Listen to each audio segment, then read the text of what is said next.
இப்பேற்பட்ட பாஷ்யக்காரர் ராமானுஜர் காஞ்சிபுரத்திலிருந்து சென்டர் ஸ்ரீ வைஷ்ணவத்துக்கு கோயில் என்று சொன்னாலே அது திருவரங்கம், ஸ்ரீரங்கத்துக்கு சென்றார். எப்பவுமே எப்பேற்பட்ட ஞானியா இருந்தாலும் அது என்னவோ நம்ம சனாதன தர்மத்துல வாழ்நாள்ல நம்ம அவரை ரொம்ப கொண்டாட மாட்டோம். அவர் பரமபதித்த பிறகு ரொம்ப ஆஹா ஓஹோன்னு சொல்லிட்டு இருப்போம். இவர் ஸ்ரீரங்கத்துக்கு போனார். ஸ்ரீரங்கத்துக்கு போனா இவருடைய வைதுஷ்ய பூர்த்தி, இவர் சொல்லக்கூடிய வார்த்தைகளை எல்லாம் கேட்டு அந்த ஊரில் ஒரு பெரியவர் உத்தம நம்பின்னு பேர், அவருக்கு இவர் மீது ஒரு காழ்ப்புணர்ச்சி ஏற்பட்டது. இவர் மாதுகரம் தினம் போவர். மாதுகரம்னா வீடு வீடா போய் நம்ம பிக்ஷை எடுக்கணும். அப்புறம் சன்னியாசிக்கு பொதுவா சாதம் தான் போடணும். ஏன்னா சன்னியாசி தான் அக்னி காரியம் பண்ண முடியாது. அரிசியா கொடுத்தா அவர் எங்க போய் சமைப்பார்? இன்ஸ்டா பாட்லாம் இல்லையே. அதனால அவருக்கு சாதம் தான் போடணும். சாதம் போடணும். இந்த உத்தம நம்பி என்ன பண்ணிவிட்டார், ஒய்ஃப் கிட்ட சொல்லி சாதம் போடுன்னு சொன்னார். அவ சரின்னான்னு சொல்லிட்டு சாதத்தை ரெடியா வச்சிருக்கா. அவ ஒரு செகண்ட் உள்ள போயிட்டு வரதுக்குள்ள அவர் விஷம் கலந்துடுறார் சாதத்துல. அவ அப்படியே மடப்பள்ளியிலேன்னு வரும்போது பாத்துடுறா. என்ன பண்றதுன்னு தெரியல. இவர்கிட்ட சொன்னா இவர் ஏதாவது பண்ணிட்டு போறாரு, நம்மள இது பெரிய ஒரு ஸ்பை மூவி மாதிரி, த்ரில்லர் மூவி மாதிரி போயிடும். அப்புறம் இந்த அம்மையாருக்கு ஏதாவது ஆயிடும். இவ என்ன பண்ணிவிட்டா, சாமர்த்தியமா அந்த சாதம், விஷம் கலந்த சாதத்தை எடுத்துன்னு போனா. பாஷ்யக்காரர் திருதண்டத்தை பிடிச்சுன்னு வெளியில நிக்கிறார். அவருடைய பாத்திரத்தில் இட்டாள். இதோட நிக்கல, கீழே விழுந்து சேவிச்சுட்டு பிரதட்சிணம் பண்ணிவிட்டா. ஒரு சன்னியாசிக்கு பிக்ஷை இட்டுட்டு சேவிச்சுட்டு பிரதட்சிணம் பண்ணா அவரால் அந்த பிக்ஷையை சாப்பிட முடியாது. அப்ப ராமானுஜருக்கு தெரியுது எதனால இவ இப்படி பண்ணிருக்கான்னு சொல்லிட்டு, சரி இது மிச்சமாகப்படாதே, இவர் சாப்பிட முடியாது. அப்படியே நடந்து போற வழியில காவேரியில போட்டார். அந்த இடத்துல நிறைய மீன்கள். அந்த மீன் இதை சாப்பிட்டுட்டு செத்து போயிடுறது. அப்பதான் ராமானுஜருக்கு தெரியறது, நம்மளை காத்தவள் இவள். அது மட்டும் இல்ல, மனசால நினைச்சு பாக்குறார், கொல்லக்கூடிய அளவுக்கு நம்ம ஒருத்தருக்கு மனசுல காழ்ப்புணர்ச்சியை கொடுத்துருக்கோம்னா நம்ம மேலதான் ஏதாவது தப்பு இருக்கணும்னு பிராயோபவேஷம் இருந்தாராம். சாப்பிடாம இருந்துட்டாராம். இந்த செய்தியை திருக்கோஷ்டியூர்ல இருந்து அவருடைய ஆச்சாரியன் திருக்கோஷ்டியூர் நம்பி கேட்டுட்டு ரொம்ப சோகித்தார். ஐயோ, நம்ம நல்ல ஸ்டூடெண்ட் சாப்பிடாம இருக்கானே, அவனுக்கு விஷம் வச்சுட்டதா சொல்றாளேன்னு ஓடி வந்தாராம். உங்க ஆச்சாரியன் வந்துருக்காரு, இன்னுமா நீர் பிராயோபவேஷத்தில் இருக்கின்றீர்னு சொல்லிட்டு ராமானுஜர் கிட்ட சொல்ல, ராமானுஜர் எழுந்து ஓடி போனாராம். திருக்கோஷ்டியூர் நம்பி வர, பாஷ்யக்காரர் போக, காவேரி மணல்ல சந்திச்சுண்டா. மணல் ஏன்னா கொஞ்சம் வற்றி இருக்கு காவேரி. உடனே ராமானுஜர் தன்னுடைய ஆச்சாரியனை பார்த்தார். திருதண்டத்தை பிடிச்சுன்னு நிக்கிறார். கீழே படக்குன்னு விழுந்து சேவிச்சு விட்டார். ஆச்சாரியனை பார்த்து திருக்கோஷ்டியூர் நம்பி நின்று இருக்கார். ராமானுஜர் சேவிச்சாச்சு. சேவிக்கும் போது ஒரு விஷயம், இதுல ஒரு சூக்ஷ்மம் நான் சொல்றேங்க. திருக்கோஷ்டியூர் நம்பி கிரகஸ்தர், ராமானுஜர் சன்னியாசி. ஒரு சன்னியாசி கிரகஸ்தரை சேவிக்கலாமா? நீங்க உங்களுக்கு தெரிஞ்ச ரூல் ஏதாவது சொல்லுங்க. எங்களுக்கு நாங்க எழுதின ஆன்மீக புஸ்தகத்துல கிடையாது சார், ஏதாவது ஒண்ணு சொல்லுங்க. சேவிக்கலாம். எப்படி ஒரு ரூல் தெரியுமா? ராமாயணத்துல இது ஒரு சர்ச்சை வருது, நோட் பண்ணிக்கோங்க. ராமாயணத்துல கிஷ்கிந்தா காண்டத்தின் தொடக்கத்துல கிஷ்கிந்தைக்குள்ள ராமரும் லக்ஷ்மணாலும் வரா. அப்போ ஹனுமான் ஒரு பிக்ஷு ரூபேன, ஒரு சன்னியாசி ரூபத்துல போறார். போய் கை கூப்பி சேவிக்கிறார். அந்த இடத்துல கோவிந்தராஜர் கேட்கிறார், ஒரு பிக்ஷு இல்ல சார், அவர் ஆக்டிங் தானே பண்றார், ஆக்டிங்கா இருந்தாலும் ஒழுங்கா ஆக்ட் பண்ணணுமே, சன்னியாசி கிரகஸ்தனை சேவிக்கலாமான்னு கேட்டா சேவிக்கலாம். ரூல் இருக்கு. சன்னியாசியத்தான் எல்லாரும் சேவிக்கணுங்கிற. சன்னியாசி தன்னை விட ஞானத்தால் மூத்தவன் ஆரேனும் இருப்பின் அவரை சேவிக்கலாம், தப்பில்லை. எதுக்கு நான் சொல்ல வந்தேன்னா, இது ஒரு பெரிய டவுட் வரும். யாராவது ஒருத்தர் கேட்பா, நீங்க ராமானுஜர் இஸ் a சன்னியாசி, how did he fall? There is no such rule that a சன்னியாசி should not fall. நல்ல சேவிச்சிருக்கார். ஆனா சேவிக்கும் போது ஒரு ரூல் இருக்கு.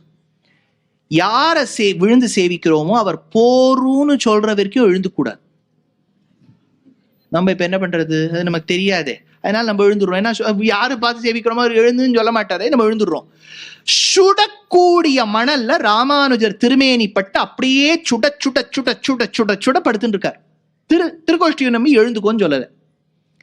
எல்லாரும் பார்த்துட்டு இருக்கா, ஐயோ உடம்பெல்லாம் செவந்து போயிட்டு இருக்கே, ஐயோ ஏன் இவர் மாட்டேன்னு சொல்லிட்டு இருக்காரு, இப்பதானே விஷம் ஒருத்தர் வச்சா, அதுக்குள்ளே ஆச்சாரிய ஸ்தானத்தில் இருக்கக்கூடியவர் இப்படி பண்ணலாமான்னு எல்லாரும் மனசுல நினைச்சுட்டு இருக்கா. வாயில வார்த்தை வர மாட்டேங்கிற ஒரே ஒருவர், போரும் ஐயா, என்ன ஆச்சாரியன் நீர், எங்க ராமானுஜருடைய திருமேனி சிவந்து கொண்டிருக்கிறது, நீங்க எழுதுக்குங்க சார் அப்படின்னு ஒரு குரல் கேட்டுது. குரல் தான் கேட்டுது, யாரும் தெரியாது, ஆடியோ தான் உண்டு, விஷுவல் இல்லை. அதுக்குள்ள திருக்கோஷ்டியூர் நம்பி சொன்னாராம், இனிமேலேந்து யார் இங்க அப்படி போறோம் எழுந்துக்கோன்னு சொன்னாலும் அவர் தளிக பண்ணிதான் நீ சாப்பிடணும். ஏன்னா எப்போ உனக்கு ஒரு சின்ன காயத்தை கூட அவரால் தாங்க முடியலையோ அவர் கொடுக்கும் பிரசாதத்தை நீ புஜிக்க வேண்டும். வாருமையா நீர் யாருன்னு கேட்கும்போது அடியேனுக்கு பெயர் கிடாம்பி ஆச்சான். அந்த கிடாம்பி ஆச்சானுடைய கொள்பேரன் தான் கிடாம்பி அப்பிள்ளார்.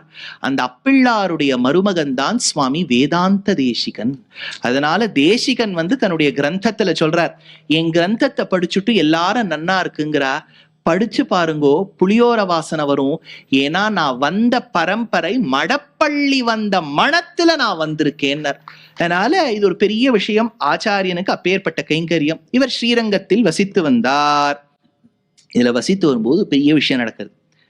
என்னன்னா இவருக்கு ஒரு பேஸ் வச்சுக்கணும். ஸ்ரீரங்கத்தை பேஸ் ஹெட் குவார்டர்ஸா வச்சிருந்தா எல்லா இடத்தையும் திருத்த முடியும் இல்லையா? கோவில்லாம் அப்ப அதுக்குன்னு ஒரு கமிட்டிலாம் இல்லை, எல்லாம் ஹிந்துக்களே பார்த்துட்டு இருந்தா. அதனால அந்த கோவில்னு ஒன்றும் நடக்கும்போது அந்த முதல்ல இப்ப சீர்திருத்தம் பண்ணணும். அட்மினிஸ்ட்ரேஷன்ல ஒரு பெரிய ரிஃபார்ம்லாம் பண்ணணும். ரிஃபார்ம்னாலே என்னைக்குமே அப்போசிஷன் இருக்கும், ஞாபகம் வச்சுங்க. ரிஃபார்ம்னா எல்லாரும் ஹீஸ் பிக் ரிஃபார்மர் ஒத்துக்க மாட்டார். ரிஃபார்ம் பண்ணும்போது எல்லாரும் அப்போஸ் பண்ணுவா. அதனால இது எப்படி ரிஃபார்ம் பண்றது? சாவி கொத்து முதல்ல வரணும். ஸ்ரீரங்கத்து சாவி கொத்து அது ஒருத்தர் கையில் இருக்கு. அவர்கிட்ட பாவம் ஒரு தூதெல்லாம் விட்டு பாட்டார் ராமானுஜர் கொடுத்துருப்பா, நான் திருத்தி கொடுக்குறேன். நீர் யார் எங்க ஊர்ல are you Srirangam resident? Not at all, you come from Kanchipuram, why are you interfering அப்படிலாம் சொல்லி பார்த்தார். ராமானுஜருக்கு என்ன பண்றதுன்னு தெரியல. ஒரு நாள் யாரு சாவி கொடுக்க மாட்டேன்னு சொன்னாரோ அவாத்துல ஏகாகம் ஒருத்தர் பரம உதிச்சுட்டு அந்த 10, 11 நாள், 12 நாள், 13வது நாள் சடங்குல ஒரு பிராமணனை கூட்டு உட்காத்தி வைக்கணும். அவர் ஏகாகத்துக்கு பிராமணன் கிடைக்கல. உடனே அவர் வந்தார்.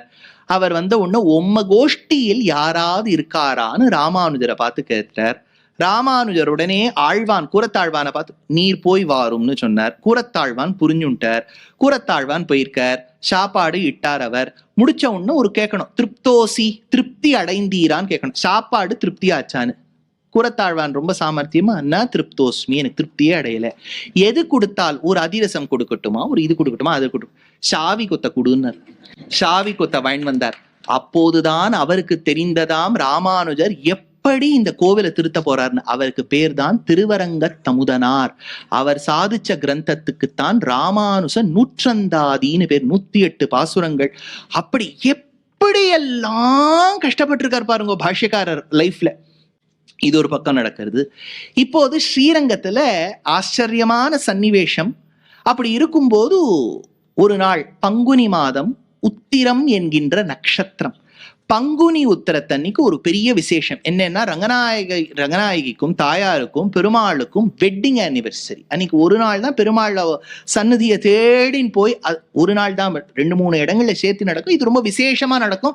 பங்குனி உத்திரம் நன்னாள் என்று ரொம்ப விசேஷமா நடக்கும். அங்க என்னன்னா, அது தனியான ஒரு இடத்துல உபன்யாசத்திலேயே சொல்லியிருக்கேன் என்னெல்லாம் ஒரு நாள் நடக்கும். ஒரு நாள் பெருமாள் உறையூருக்கு போவார். கமலவல்லி நாச்சியாரோட சேர்த்தி நடக்கும்.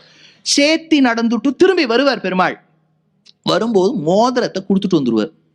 மோதிரத்தை கொடுத்துட்டு கமலவல்லி நாச்சியார் கிட்ட வந்தோடனே இவ சன்னதிக்கு போகணுமே, அதனால ஊர் மக்கள் கிட்ட கொஞ்சம் கொஞ்சமா பிக்ஷை கேட்டு அதே மாதிரி மோதிரத்தை வாங்கி போயிடுவார். இப்ப தாயார் சன்னதிக்கு பெருமாள் போவார். அப்ப தாயார் கேட்பலாம், கண்கள் சிவந்திருக்கின்றது, கால்களில் காவேரி மணல், எங்க போயிட்டு வரீர் அப்படின்னு சொன்ன உடனே, இல்ல அங்க போனேன், உன்னையே நினைச்சுட்டு இருந்தேன், நினைச்சு கண்ணெல்லாம் செவந்துடுத்து, உன்னையே நினைச்சுட்டு மணல்ல உருண்டை, பொய் சொல்றீர், இனிமே உன்னை உள்ள விடமாட்டேன் அப்படின்னு சொன்ன உடனே கதவை சாத்திருவோம். ஸ்ரீரங்கத்துல இன்னைக்கும் நடக்கும். நீ ஸ்ரீரங்கத்துக்கு போனேன்னா அங்க ஒரு வீடு எடுத்து நீங்க 1 வருஷம் தங்கணும். ஒரு நாள் ஒரு உற்சவம், ஒரு கதையா நடக்கும். தாயார் கதவை சாத்திருவோம். பெருமாளை நன்னா கையில வெண்ணெய் கிடைக்கிறதா, மலர் பந்து போட்டு அடிப்ப போட்டு, நீ போய் சொல்றீரா, I know about you, I have got all the complete details, spy ஹே மேரே பாஸ் எல்லாம் சொல்லு. கடைசியா பெருமாளுக்கு என்ன பண்றதுன்னு தெரியாதான். நம்மாழ்வாரை கூப்பிடுவார். நம்மாழ்வார் சொல்லுவார், நான் சொல்றேம்மா, பாவமா அவர் ஏத்துக்கோ. அப்போ ஒரு வார்த்தை சொல்லுவிலாம் தாயார், உம்மை நான் சாதாரணமாக ஏற்றுக்கொள்ளவில்லை, என் ஐயன் நம்மாழ்வார் சொன்னபடியால் உம்மை ஏற்றுக்கொண்டோம்னு சொன்ன உடனே பெருமாளுக்கு பிரவேசம். அங்க கத்தியத்ரய மண்டபம்னு உண்டு. இன்னைக்கு நீங்க போய் தாயாரை சேவிச்ச உடனே பெரிய பிரதட்சிணமா வரும்போது கத்தியத்ரய மண்டபம், அங்க தாயாருடைய வடிவழக நீங்க சேவிக்கணும். உல்லாச பல்லவித பாலித சப்தலோகி நிர்வாக கோரகிதநேம கட்டாட்ச லீலாம் ஸ்ரீரங்கஹர்மியதள மங்கள தீபரேகாம் ஸ்ரீரங்கராஜ மகிஷீம் ஸ்ரீயம் ஆஸ்ரயாமஹான்னு அந்த ரங்கநாயகிய சேவிச்சவா. அது 4 க்ஷேத்திரங்கள் தாயார ரொம்ப சத்தியா சொல்லுவா. ஸ்ரீரங்கத்துல இருக்கக்கூடிய ரங்கநாயகி, திருச்சானூர்ல இருக்கக்கூடிய பத்மாவதி, இதோ எங்க காஞ்சியில இருக்கக்கூடிய பெருந்தேவி, மேலக்கோட்டை திருநாராயணபுரத்துல இருக்கக்கூடிய யதுகிரி நாச்சியார். இந்த 4 தாயார்களை எப்படி சேவிக்கணும்னா, அதாவது ஒரு பழுத்த கிட்டத்தட்ட சதாபிஷேகம் ஆயிடுத்து, குழந்தைகள்லாம் நடத்தியிருக்கா, அப்பேற்பட்ட ஒரு 80 வயசு சுவாசினி சுமங்கலி எப்படி இருப்பளோ அப்படி இருப்பலாம் எங்க பெருந்தேவி தாயார். இப்பதான் சஷ்டியப்த பூர்த்தியெல்லாம் ஆச்சு, பக்கத்துல எம்ஆர்சியில போய் பண்ணிட்டு இருந்தோம். இப்பதான் ஆச்சு. 60ஆம் கல்யாணம் ஆயிருக்கா மாதிரி இருப்பலாம் எங்க பத்மாவதி தாயார், ரங்கநாயகி தாயார். கல்யாணமாய் கொஞ்சம் வருஷம் அனுபவம் ஆயிருக்கு. அதாவது she knows how to speak, when to speak, what to speak to that man. அந்த மாதிரி ஸ்தானத்துல எங்க திருச்சானூர் தாயாராம் கார்த்தாலதான் கல்யாணம் ஆயிருக்கு, இப்பதான் அவ வெளியில வராங்கிற மாதிரி ரொம்ப யவ்வனத்தோட எங்க கர்நாடகால இருக்கக்கூடிய யதுகிரி நாச்சியார் இருப்பலாம். என்ன அனுபவம் பாருங்க. எங்க பெருந்தேவி தாயாரை போய் சேவிக்கணும், அது ஒரு அழகு. எங்க ரங்கநாயகியை போய் சேவிக்கணும், அதுவும் அந்த கத்தியத்திரயத்தை சேவிக்கிற காட்சி கண்கொள்ளா காட்சி. அங்க பெருமாள் நின்றுட்டு இருப்பார், அது உடனே கூறத்தாழ்வான்னு எழுதினார். இவர் நின்றுட்டு இருக்கார், அவ உட்கார்ந்துட்டு இருக்கா, இதுல என்ன தெரியறதுன்னார். இவர் கிங்கரபரர், அதாவது தாயார் அங்கேயும் சொல்லலாம், சரி அங்க போய் அதை பண்ணிடுவாங்க. போய் அந்த எலக்ட்ரிசிட்டி பில் கட்டினேல, அதாவது பெருமாள் ஓடுவார். அங்க போய் உலகத்தை படைச்சேலா, அங்க பெருமாள் இப்படி கிங்கரனா நின்று இருப்பார். யார்கிட்ட சக்தி இருக்குன்னு உனக்கு தெரியலையா? அப்ப தாயார் அங்க ரொம்ப வசத்தியான தாம்பத்தியத்துல அந்த இடத்துல உதாகரிக்கிறார் கூறத்தாழ்வான். ரொம்ப வசத்தியான தாம்பத்தியம் என்னன்னா, பேச்சே இருக்காதான், கண்ணால பேசிடுவானாம் தாயார். இப்படி பாப்பலாம், இதோ சிருஷ்டி பிரம்மா படைச்சாச்சு, இதோ கீழே பாப்பலாம் தாயார், இதோ கீழே பார்த்துட்டு நீச்சன் துஷ்யந்த சிருஷ்டிச்சாச்சு. தாயார் கடைக்கண்ணால பார்த்தா போருமா சிருஷ்டி, தத் இங்கித பராதீனஹா. அந்த தாயார் அந்த பெருமாள் 2 பேரும் ஒண்ணு சேர்ந்திருக்காளே, இந்த சமயத்துல தானே நம்ம சரணாகதியை அனுஷ்டிக்க வேண்டும் என்பதற்காக ஸ்ரீபாஷ்யக்காரர் சரணாகதி கத்தியம் என்பதற்காக பாடினார். பகவன் நாராயண அபிமதானுரூப ஸ்வரூப குண விபவ ஐஸ்வர்ய ஷீலாத்யனவதிகாதிசய அசங்கேய கல்யாண குணகணாம் பத்மவனாலயாம் பகவதீம் ஸ்ரீயம் தேவீம் நித்யான பாயினீம் நிரவத்யாம் தேவதேவ திவ்யமகிஷீம் அகில ஜெகன்மாதரம் அஸ்மன் மாதரம் அசரண்ய சரண்யாம் அனன்ய சரணஹா சரணமஹம் பிரபத்யேங்கிற அந்த பங்கிகளை எல்லாம் சேவிப்போம். भगवन् नारायणाभिमतानुरूप स्वरूप रूप गुण विभवैश्वर्य शीलाद्यनवधिकातिशय असंख्येय कल्याण गुणगणा पद्मवनालया भगवतीं श्रियं देवीं नित्यानपायिनीं निरवद्यां देवदेव दिव्यमहिषीं अखिल जगन्मातरम् अस्मन्मातरम् अशरण्यः शरण्याम् अनन्यः शरणः शरणमहं प्रपद्ये आश्रितवात्सल्यैक जलधे अनवरत विदित निखिल भूत जातयाथा अशेष चराचर भूत निखिल नियमन निरत अशेष चिरचित वस्तु शेषि भूत निखिल जगदाधार अखिल जगत् स्वामिन् अस्मत् स्वामिन्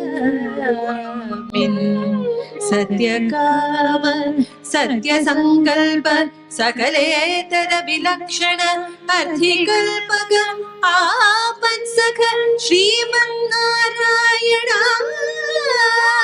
अशरण्य शरण्य अनन्य शरण त्वत्पादारविन्दयुगलम् शरणमहं प्रपद्ये.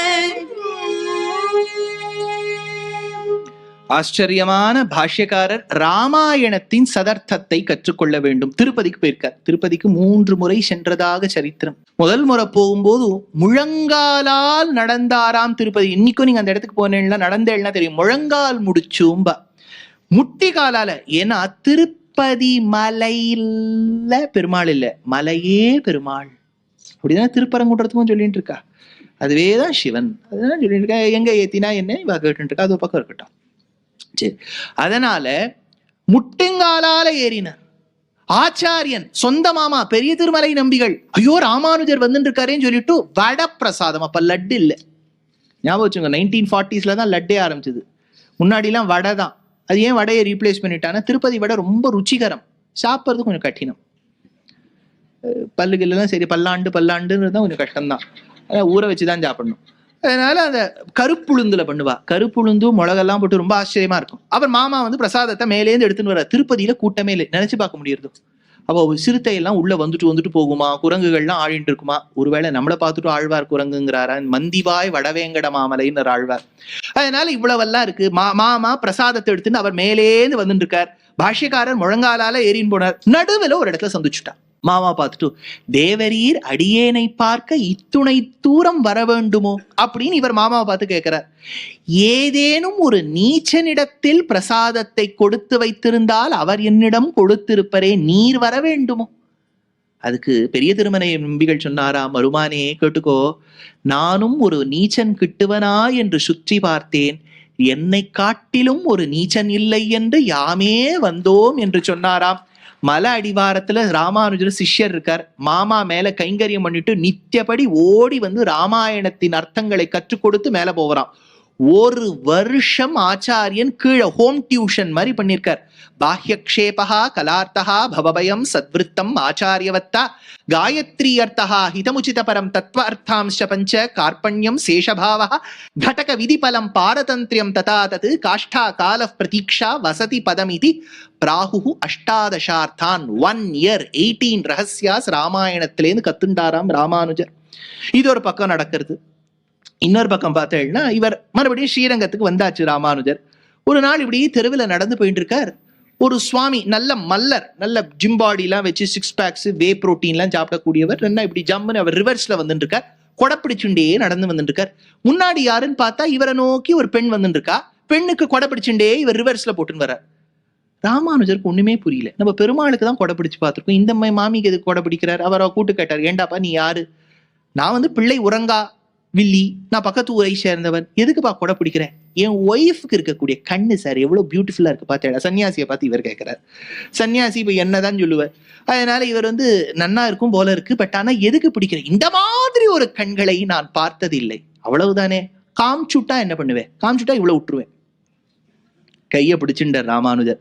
நேரே சப்த பிராகார மத்தியே சரசிஜ முகுளோத் பாசமானே விமானே காவேரி மத்தியதேசே மிருதுதர பணிராட் போகபரியங்க பாகே நித்ரா முத்ரா விராம கட்டினிகடசிர பார்ஷ்வ விநியஸ்தஹஸ்தம் பத்மா தாத்ரி கராபியாம் பரிச்சித சரணம் ரங்கராஜம் பஜேஹம். தேசிகன் எடுத்தார். அந்தர்ஜோதிர் கிமபி யமினாம் அஞ்சனம் யோக திருஷ்டேஹே சிந்தாரத்னம் சுலபமிஹன சித்திமோக்ஷானுரூபம் தீனாநாத வியசன சமனம் தெய்வதம் தெய்வதானாம் திவ்யம் சக்ஷு ஸ்ருதி பரிஷதாம் திருஷ்யதே ரங்கமத்தியேன்னு அந்த கடியவாகி புடைபறந்து மிளர்ந்து செவ்வரியோடி நீண்டவ பெரியவாய கண்களோடு கூடிய கம்பீராம்ப சமுத்பூத சுமிருஷ்டனால ரவிகர விகசித புண்டரீகதள ஆமல ஆயதேக்ஷணனான அந்த ரங்கநாதரை பார்த்துட்டு, இந்த கண்களை விடவா நீ பார்த்த கண்ணு வசத்தின்னு கேட்டாராம்.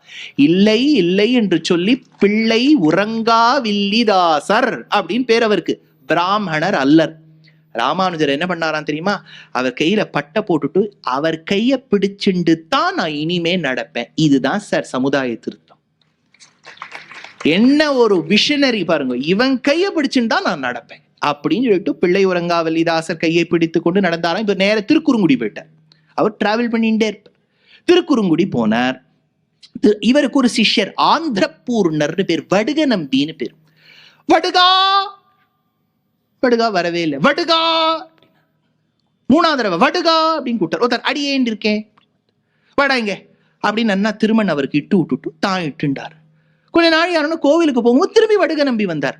சுவாமி நீங்க அப்ப கூட்டிலே என்னால வர முடியல வந்தேன். அப்போ யாருக்கு இட்டேன்னு பார்த்த போது அந்த பெருமாளுக்கு இட்டு இருக்கார். பெருமாள் தான் இவனிடத்தில் நான் ஒரு அடியவராக இருக்க வேண்டும்னு வைஷ்ணவனானார். அதனால திருக்குறுங்குடி நம்பிக்கு வைஷ்ணவ நம்பின்னு பேர். அப்போது இவர் சன்னதிக்கு போனாராம். அப்ப ராமானுஜரை பார்த்து பெருமாள் கேட்டாராம், ஏண்டாப்பா நான் கிருஷ்ணனா பிறந்து நிறைய பேர் என்னை ஏத்துக்கவே இல்லை, நீர் பிறந்தா உடனே எல்லாரும் ராமானுஜர் ஆஹா ஓஹோங்கிறா. What is the secret of your success Ramanuj பத்தாவ்? அப்போ பாஷ்யக்காரர் சொன்னாராம், கேட்கும் வழியில் கேட்டால் நாம் சொல்லுவோம். என்ன கேட்கும் விதம்? கேட்பவன் சிஷ்யன் நீ, மண்டியிடுன்னு சொன்ன பெருமாள் மண்டியிட்டு ராமானுஜரை அமர ராமானுஜர் சொன்னாராம், சீக்ரெட் ஒண்ணும் இல்லை, நீ பிறந்து நான் பெரியவன் சொன்ன ஒத்துக்கல, நான் பிறந்து இவன் பெரியவன் உன்னை கை காமிச்சேன் ஒத்துண்டா. அதனால உன்னை தெரிய வேண்டும் என்றாலும் ஆச்சாரிய ஸ்தானத்தில் நான் வர வேண்டும் என்று சொன்னாராம். இப்ப கேரளாக்கு போயிருக்கார் ராமானுஜர். இப்பெல்லாம் 120 வருஷம் வாழ்ந்திருக்காரு, என்னெல்லாம் பண்ணிருக்காருங்க. கேரளாக்கு போயிருக்கார். கேரளால இருக்கக்கூடிய பிரதான தாந்திரிகமான கோவில்களை நம்ம ஆகம ரீதியா கொண்டு வரலாமான்னு பார்த்தா அங்க இருக்கக்கூடிய நம்பூதிரிஸ் எல்லாம் அப்போஸ் பண்ணிட்டா. யாரானு நீ, എന്താണ് കേരളത്തിക്ക് വന്നു, അത് കഠിനമല്ലേ. அதனால வைபு காந்தா, ஞானும் வரா, திரிசூரு, பூரங்கானா, அதெல்லாம் ஒண்ணு வை. அதனால திரும்பி தமிழ்நாட்டுக்கே அனுப்பிச்சு, நீ அங்க போய் பார்த்துக்கோ அப்படின்னு சொன்னோம். இவர் வந்தார். இவருடைய பெருமை கர்நாடகத்துக்கு போறது. ஏன்னா கர்நாடகத்தை ஒரு விஷயம், இவர் இருந்த காலத்துல ராஜராஜனுக்கு அப்புறம் வந்த சந்ததியில ஒரு ராஜா இருந்தான், அதிராஜேந்திரன் பேரு. ரொம்ப குறிப்பிட்ட காலம்தான் வாழ்ந்தான். அவனுக்கு வைஷ்ணவத்தை கண்டா துவேஷம். அதனால என்ன பண்ணிவிட்டான், ஒரு ஓலை எழுதி அமிச்சான், ராமானுஜரை அழைத்து கொண்டு வா. ஏன் சார் இவருக்கு ராமானுஜரை பத்தி எப்படி தெரியும்னா, கூரத்தாழ்வான்னு ஒரு சிஷ்யர் இருந்தார் இல்லையா, அவர் கீழே படிச்சவருக்கு நாளூரான்னு பேரு. நாளூரான்னு சொல்லி காமிச்சுட்டான். எப்பவுமே ஒரு விதத்துல நான் சொல்றேன், நீங்க பிடிச்சிருக்கோ பிடிக்கலையோ, நம்ம யாரையும் குற்றம் சொல்லி பிரயோஜனம் இல்லை. ஹிந்துக்களுக்கு ஒரு விதத்தில் ஹிந்துக்களே தான் இது அடியேனுடைய அபிப்பிராயத்தை நான் சொல்றேன். இந்த டிபேட்டுக்கெல்லாம் போகும்போது என்னோட வாதம் பண்றவர் ஒரு ஹிந்துவா இருப்பார், அதுதான் ஆச்சரியம். அதனால இந்த நாளூரான் போய் அதிராஜேந்திரன் கிட்ட சொல்றான், ஒண்ணுமே இல்லை, இங்க ஒரு பெரியவர் இருக்கார் ராமானுஜர், அவர் கையால நீங்க எழுதி வாங்கிடுங்கோ, அவர் எழுதி கொடுத்துட்டார்னா அவ்வளவுதான், வைணவம் கீழே போகிவிடும். உடனே அந்த ஓலையை அனுப்ப, அவர் ராமானுஜரை பார்த்ததில்லை ராஜா. உடனே கூரத்தாழ்வான் அதை படிச்சுட்டு அவர் என்ன பண்ணாராம், காஷாயமும் திருதண்டமும் பிடித்தாராம். ராமானுஜர் குளிச்சுட்டு தீர்த்தம் ஆடிட்டு வந்து பார்த்தா திருதண்டத்தை காணும், காஷாயத்தை காணும். ஐயோ சரி, இதை கூட யாராவது எடுத்துட்டு போவாளா? இதை யாரும் கூரத்தாழ்வான் திருதண்டத்தையும் காஷாயத்தையும் பிடிச்சு நின்றுருக்கார். ஐயோ நீர் எப்பயா சன்னியாசம்? இப்ப டெம்பரரி சன்னியாசம். எதுக்கு? நான் உண்மை இடத்துல ராஜா கிட்ட போறேன், நீர் உடனே கர்நாடகாவுக்கு போங்கோ. நான்லாம் கர்நாடகா, எங்க ஊர் எல்லாருக்கும் ஷெல்டர் கொடுக்கும். அதனால அசைலம் சகஜ சுலபதாசியா கர்நாடகா மக்களை தேசிகன் கொண்டாடுற ரொம்ப ஹாஸ்பிட்டபிள் பீப்புளா எங்க ஊருக்கு வாங்க. ஒன்சூர் காப்பி குடிச்சுக்கொண்டே நீங்க போகணும், நம் கையில ஆறுது இல்லையம்மா, நீ உள்ளே வேன் பண்ணிக்கொண்டு வா அப்படின்னு நாங்க எல்லாம் உள்ள வந்து நீங்க குடிச்சுட்டு தான் போகணும். அதனால ரொம்ப ஹாஸ்பிட்டபிள் பீப்புள். ராமானுஜர் கிளம்பி போன்ட்டா. இதுல ஒரு சின்ன விஷயம், எல்லாரும் என்ன சொல்வார்னா, ராமானுஜர் வந்து காஷாயத்தை விட்டுட்டு அவர் வெள்ளை வேஷ்டி தரிச்சுன்னு போனார்னு. அது தப்பு. எங்க பெரியவாள்லாம் காஷாயம் தான் தரித்து சென்றார், சன்னியாச ஆசிரமத்தை அப்படிலாம் தியாகம் பண்ண முடியாது, கிளம்பிவிட்டார் அவர் கர்நாடகாவுக்கு. அதனால கர்நாடகால நீங்க ஹாசன்லேந்து ஆரம்பிச்சு ஷிமோகாலேந்து ஆரம்பிச்சு மைசூர் வரைக்கும் அவ்வளவு ஸ்ரீ வைஷ்ணவர்கள் இருக்கான்னு சொன்னா ராமானுஜர் காலத்துல ஏற்பட்டது. அதனுடைய பிரபாவம் எங்க தெரியும்னா, கனகதாசர் அவர் ராமானுஜர் மேல ஒரு கீர்த்தனம் எழுதியிருக்கார். அந்த கீர்த்தனத்தை ரசிங்க, ரொம்ப ரேர் கிருதி. கன்னடால கனகதாசர் துவைத மதத்தை சார்ந்தவர், அவர் ராமானுஜர் மேல ஒரு கீர்த்தனம் எழுதியிருக்கார். ராமானுஜரே நமோ நமோ, சுவாமி லக்ஷ்மண ரூப நமோ நமோ, ராமானுஜரே நமோ நமோ, சுவாமி லக்ஷ்மண ரூப நமோ நமோ, ராமானுஜரே நமோ.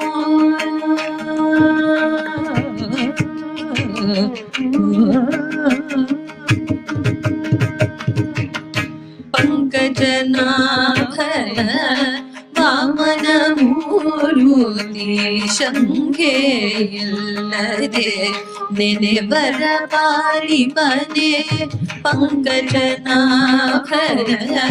ವಾಮನ ಮೂರುತಿ ಶಂಖೆ ಇಲ್ಲದೆ ನೆನೆವರ ಪಾಲಿಬನೆ, ಮುನ್ಕೊಂಡು ಶ್ರುತಿ ಮದ ಚಾರ್ವಾಕರಗೆ ಓಂಕಾರ ಮೂರುತಿ ನಮೋ ನಮೋ, ಮುನ್ಕೊಂಡು ಶ್ರುತಿ ಮದ ಚಾರ್ವಾಕರಗೆ ಓಂಕಾರ ಮೂರುತಿ ನಮೋ ನಮೋ, ರಾಮಾನುಜರೇ ನಮೋ ನಮೋ. ಕೇಶ केशव पादाम्बुज मधुर नाभाषण्डगर्वर गुरुतिलक केशव पादाम्बुज मधुकर पाषण्डगर्वर गुरुतिलक शेषावतारी मुनीशवन्दिता